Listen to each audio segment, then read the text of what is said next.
You're terminated. Don't bother coming back. Think of it as my wedding gift. The message didn't just appear on my screen. It punched through me. I stood frozen in the side hallway of a white marble chapel, still in my wedding dress. My bouquet slipped slightly in my grip, petals brushing against the floor. Just minutes earlier, I had said, I do. My heart had been full, light, untouchable. Now it felt like someone had reached inside my chest and squeezed. My name is Elena Cross. And that message? It came from Brandon Hale, the man who had made the last 3 months of my life feel like walking through glass barefoot. But this was something else. This was calculated, cruel, perfectly timed.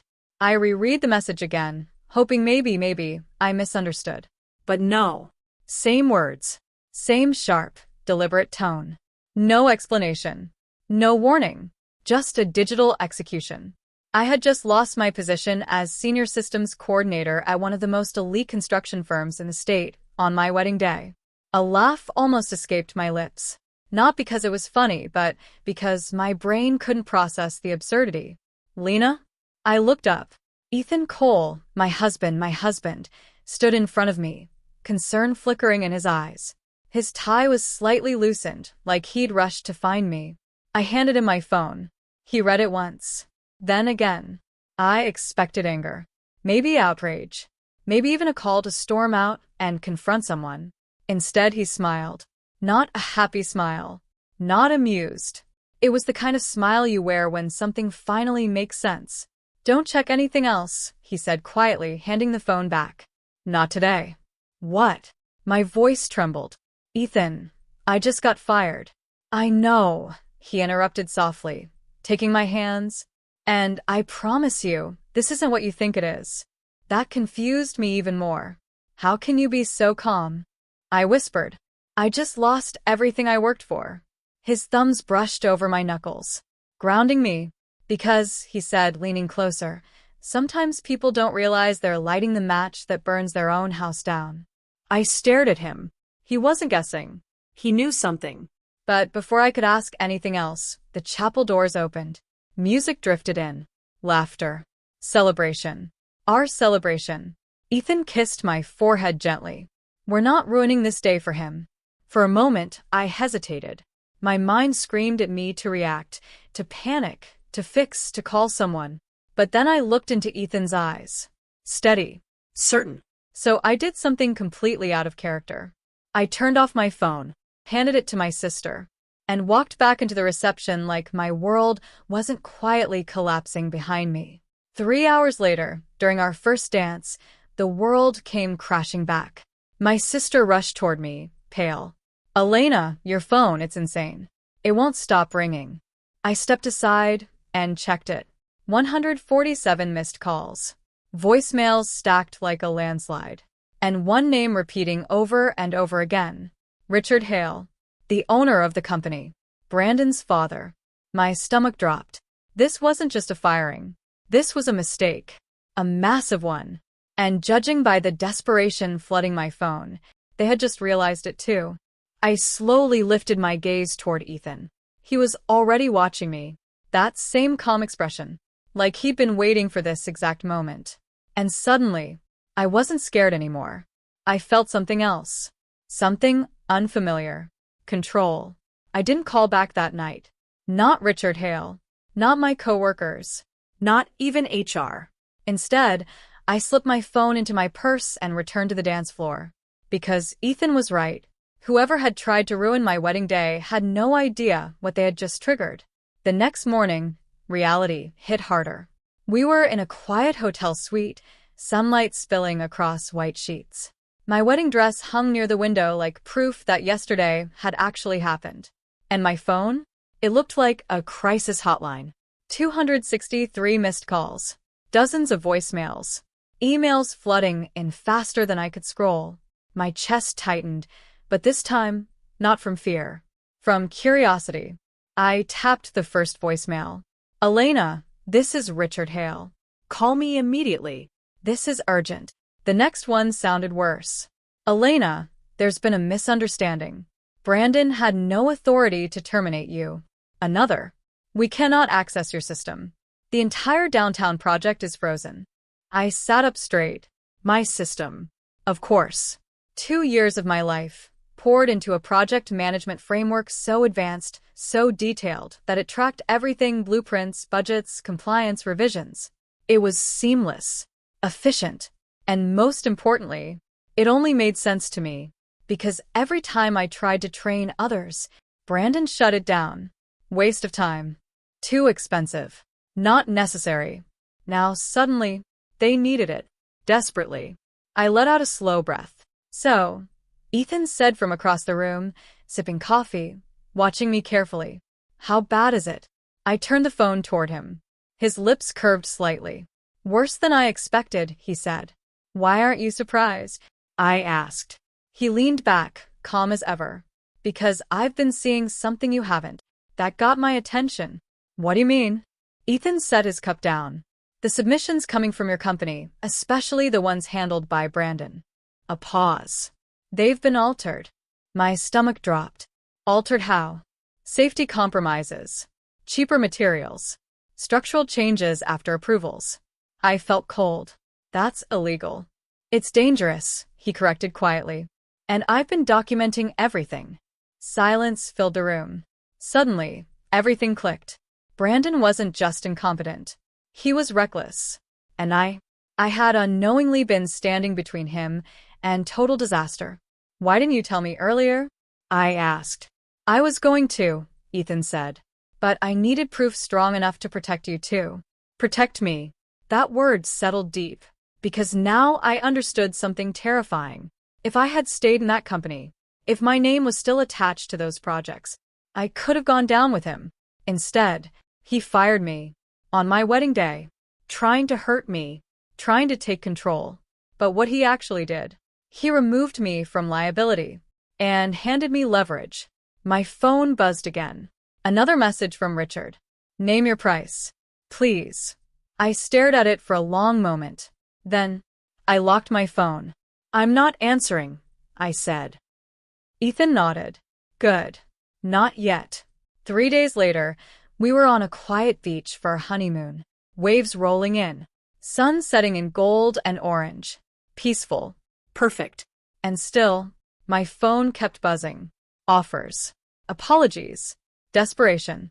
At one point, Richard sent a message that made me pause. We will give you equity in the company. I showed Ethan. He raised an eyebrow. Tempting. I shook my head slowly. No. Because deep down, this was never about money. It was about something far more dangerous to people like Brandon. Respect. And they had destroyed that. That night, sitting under a sky full of stars, Ethan said something that changed everything. You don't need to go back, he said. I know. You can build something better. I turned toward him. How? He smiled slightly. By becoming the person companies fear losing and cities trust protecting. And, in that moment, an idea sparked. Not revenge. Something stronger. Reinvention. By the time we flew back home, I wasn't the same woman who had walked down that aisle. I wasn't reacting anymore. I was planning. 3 days after landing, I registered my company. Cross-core compliance. The name wasn't random. It meant something. Structure. Integrity. Foundation. Everything Brandon had ignored. Everything I stood for. The moment my business went live, my phone rang. Of course it did. Richard Hale. This time, I answered. Elena, thank God. His voice cracked with relief. We're collapsing over here. The downtown project is stalled. Clients are threatening to pull out. We need you back. I leaned back in my chair. No, I said calmly. Silence. I'm not coming back. His breathing changed. Then, quickly, we'll hire your company, whatever you want. Now that was interesting. But I wasn't done. My first contract, I said slowly, is already with the city. Dead silence. And then, a sharp inhale, because he understood. If I was working with the city, I wasn't just helping projects. I was controlling standards, which meant anything Brandon touched would be exposed. Elena, please, Richard said, his voice dropping. Brandon made a mistake. No, I replied. He made a choice. And choices have consequences. Within a week, everything exploded. The city launched an audit. And just like Ethan predicted, violations surfaced everywhere. Unauthorized changes, safety risks, cost-cutting shortcuts, blueprint manipulations, each one worse than the last.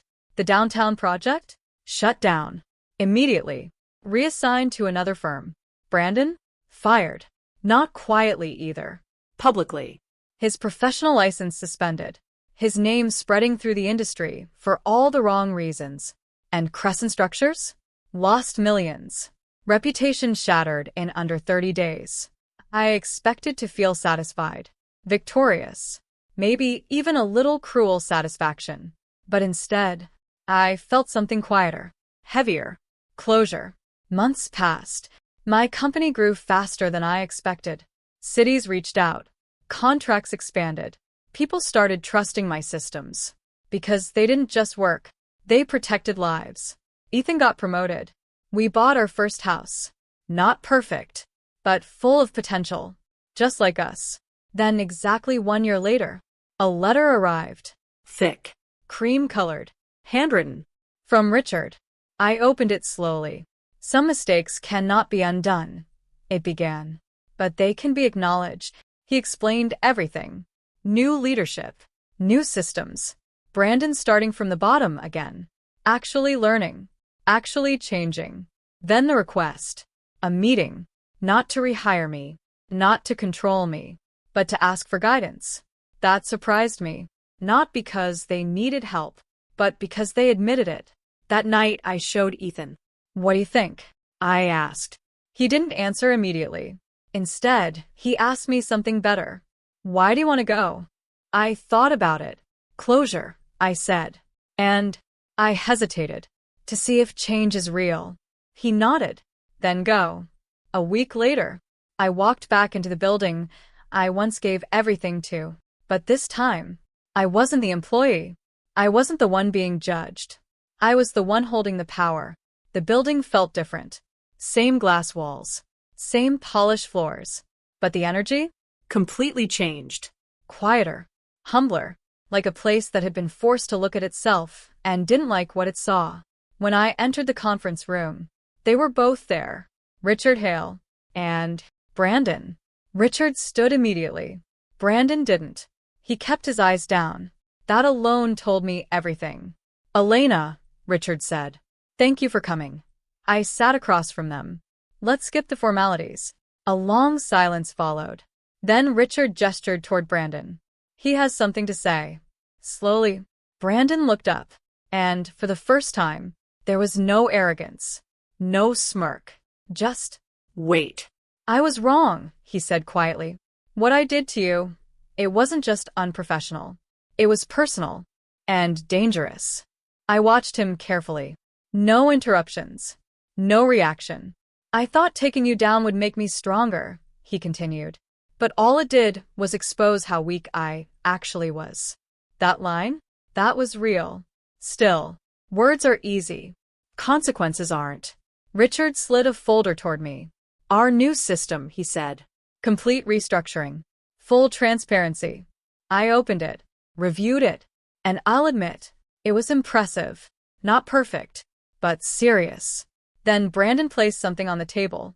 A small drive. My last gift, he said. I stared at it. My system. The one I built. The one they couldn't use without me.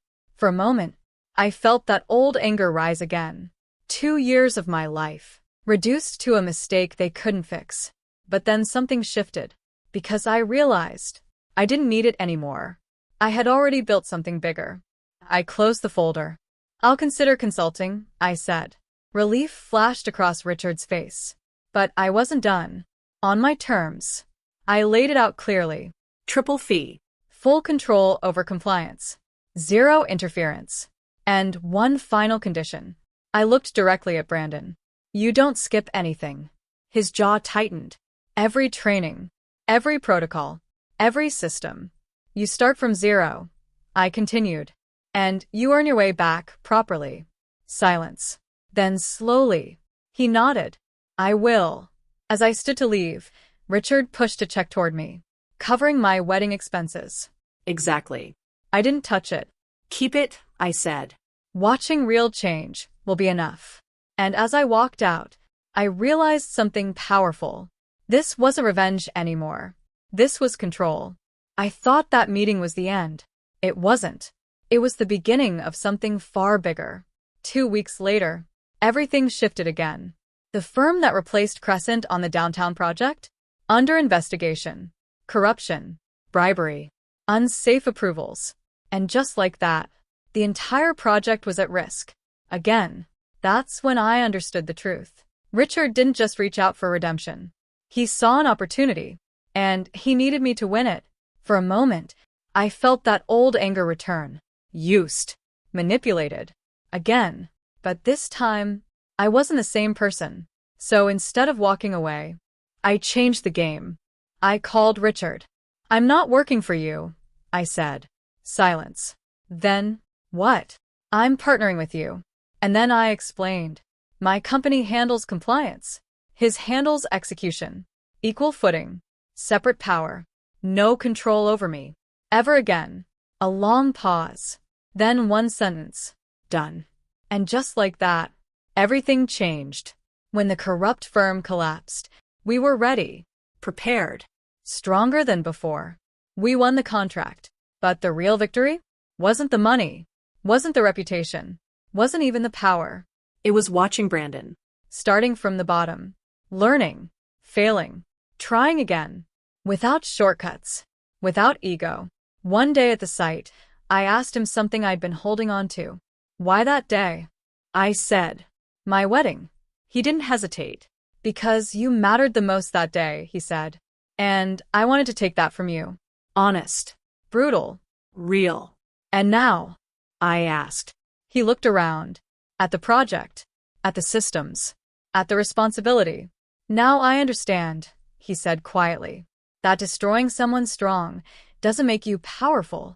That was it. That was the moment I knew. The revenge had already happened. Not because he lost, but because he changed. And I didn't just survive. I built something they could never take again. That night, walking beside Ethan, watching the city slowly come back to life through our project, he asked me one question. Are you happy? I thought about it. Everything. The betrayal. The pain. The power. The transformation. Then I smiled. I didn't get even, I said. I got ahead. And that's a kind of revenge most people will never understand.